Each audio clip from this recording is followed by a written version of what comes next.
ሰላም ጤና ይስጥልን የተወደዳችሁና የተከበራችሁ የንጋት መረጃ አድማጭ ተመልካቾቻችን እንደምናላችሁ ለዕለቱ ያዝናቸውን ሰበርና ወቅታዊ መረጃዎች ይዘን ቀርበናል። መረጃዎቻችን ቶሎ እንዲደርሷችሁ ዩቲዩብ ቻናላችንን ሰብስክራይብ፣ ላይክ፣ ሼር እያደረጋችሁ እስከ ፍጻሜያችን አብራችሁን ቆዩ።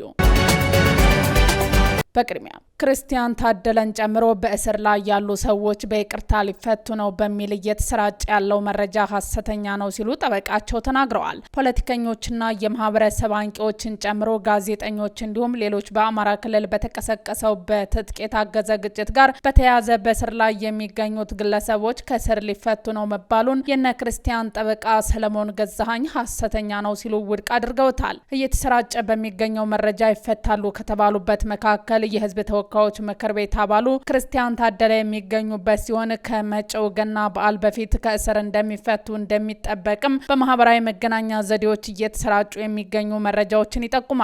በእርግጥ መንግስት ከዚህ ቀደም በ2014 ዓ.ም የገና በዓል እስክንድር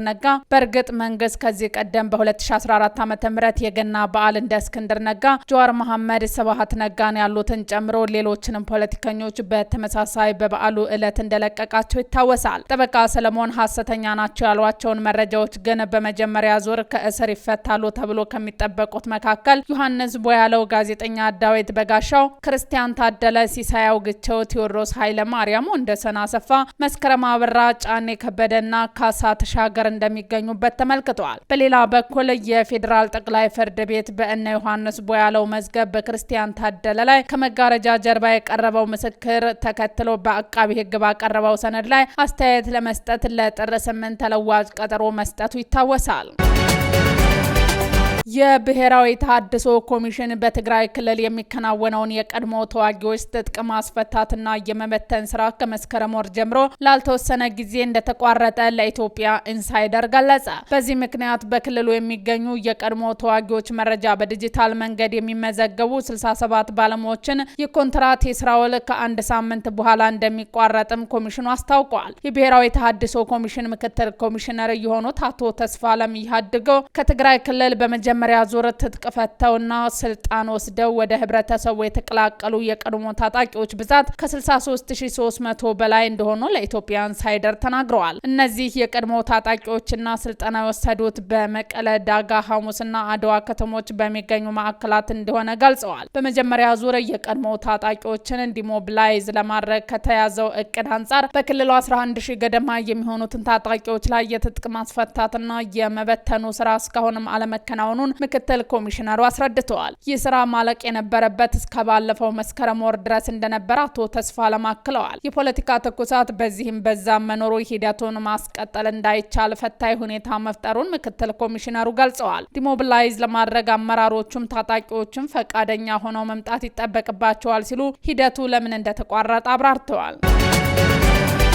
ህወሓት ተፈናቃዮችን ለፖለቲካ መጠቀሚያነት እየዋለ ነው መባሉን ውድቅ አደረገ። በትግራይ በዝምታ ውስጥ የሚፈጸም ዘር ማጥፋት ቀጥሏል አለ። ህወሓት የትግራይን ህዝብ ለፖለቲካ መጠቀሚያነት እየዋለና በረሃብ እየቀጣ ይገኛል ሲሉ የብሔራዊ አደጋ ስጋት ስራ አመራር ኮሚሽን ኮሚሽነር ሽፈራው ተክለማርያም ያቀረቡትን ወቀሳ ውድቅ በማድረግ የፕሪቶሪያው የሰላም ስምምነት ከተፈረመ በኋላ ቢሆን በትግራይ በዝምታ ውስጥ የሚፈጸም ዘር ማጥፋት ቀጥሏል ሲል ገልጸዋል። የአደጋ ስጋት ስራ አመራር ኮሚሽን ከኢትዮጵያ ዜና አገልግሎት ጋር ባደረጉ ቆይታ ህወሓት መሰረታዊ ፍላጎትና የሰብአዊ ቀውሶችን ለፖለቲካ ዓላማዎች እየዋለ ነው በማለት ከሰው ይህ ተግባር ለረጅም ጊዜ ሲተገበር የቆየ ልማድ መሆኑን ገልጸዋል። አክለውም ህወሓት ለተፈናቃዮች ተብሎ የተላከውን እርዳታ የዓለምን ትኩረት ለመሳብ የሚሰራው ድራማዊ ፕሮፓጋንዳ እየተጠቀመበት መሆኑን ተናግረዋል። በጉዳዩ ላይ የህወሓት ጽህፈት ቤት ለአዲስ ስታንዳርድ በሰጡ ምላሽ ክሶችን ነጭ ውሸት ሲሉ ውድቅ በማድረግ ከፕሪቶሪያ ስምምነት በፊት ሆነ በኋላ የንጹሃን ደህንነት የአጀንዳ ዋና ጉዳይ መሆኑን አጽንኦት ሰጥተዋል። በጦርነቱ ምክንያት ህዝባቸው ከቤታቸው ተፈናቅሎ በተለያዩ አካባቢዎች ተበትኖ ይገኛል። አሁንም ድረስ በስቃይ ውስጥ ናቸው ሲል ጽህፈት ቤቱ አስታውቋል። በተለይም በ116 የስደተኞች ካምፖች ውስጥ ያሉ ሰዎች ለረሃብ፣ ለበሽታና ለስነ ልቦና ጉዳት ተዳርገዋልም ብለዋል።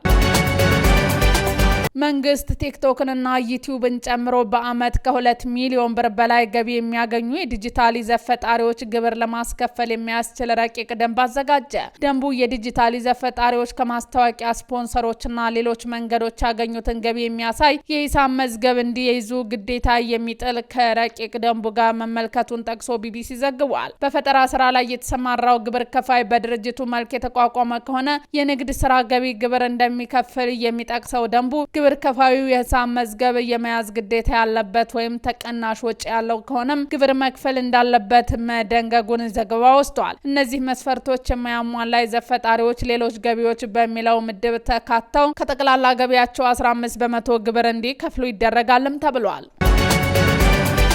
ከመስከረም 2017 እስከ ነሐሴ 2017 በነበረው ጊዜ ውስጥ ኬንያ ውስጥ በፖሊስ ቁጥጥር ስር ከዋሉ 953 ህገወጥ የውጭ ፍልሰተኞች መካከል 70 በመቶዎቹ ወይም 670 ያህሉ ኢትዮጵያውያን ሆነው ተገኙ። ከኢትዮጵያ ቀጥሎ በብዛት ሶማሊያውያን፣ ብሩንዲያውያንና ኤርትራውያን ፍልሰተኞች በቅደም ተከተል እንደተቀመጡ የሀገሪቱ ጋዜጠኞች የመንግስት አንድ ሪፖርት ጠቅሰው ዘግቧል። ሪፖርቱ የኢትዮጵያን ፍልሰተኞች ቁጥር ከፍተኛ የሆነው በአማራና ኦሮሚያ ክልል በሚካሄዱት ግጭቶችና በትግራይ በተፈጠረው ውጥረት ሳቢያ እንደሆነ ማውስቶትን ዘገባዎቹ ጠቅሰዋል። ኢትዮጵያ ውስጥ ያለው ሁኔታ ድንበር ዘለል የጦር መሳሪያና ደንዛዥ ዝውውርና የኦሮሞ ነጻነት ሰራዊት ሰርጎ ገብነት ስጋት መፍጠሩን በሪፖርቱ ተጠቅሷልም ተብሏል። በኢራን ከፍተኛ ህዝባዊ ተቃውሞ ተቀሰቀሰ።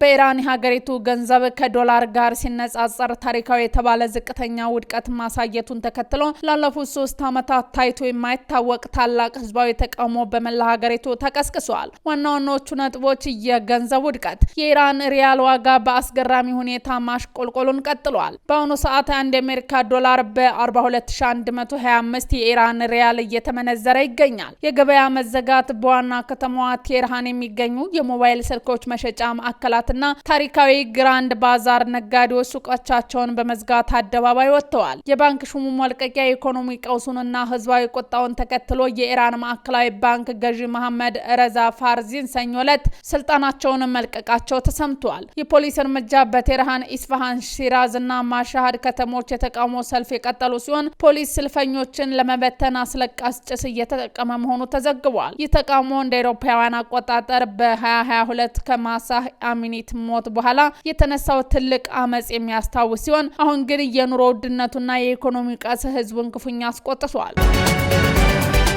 የግብጽ የውጭ ጉዳይ ሚኒስተር ባድር አብድላቲ ሀገራቸው በአባይ ወንዝ ላይ የሚገነቡ ማንኛውም አዳዲስ ግድቦችን አስቀድሞ ስምምነት ካልተደረሰባቸውና በዓለም አቀፍ ህግ መሰረት ካልተከናወኑ በስተቀር እንደማትፈቅድ አስታወቁ።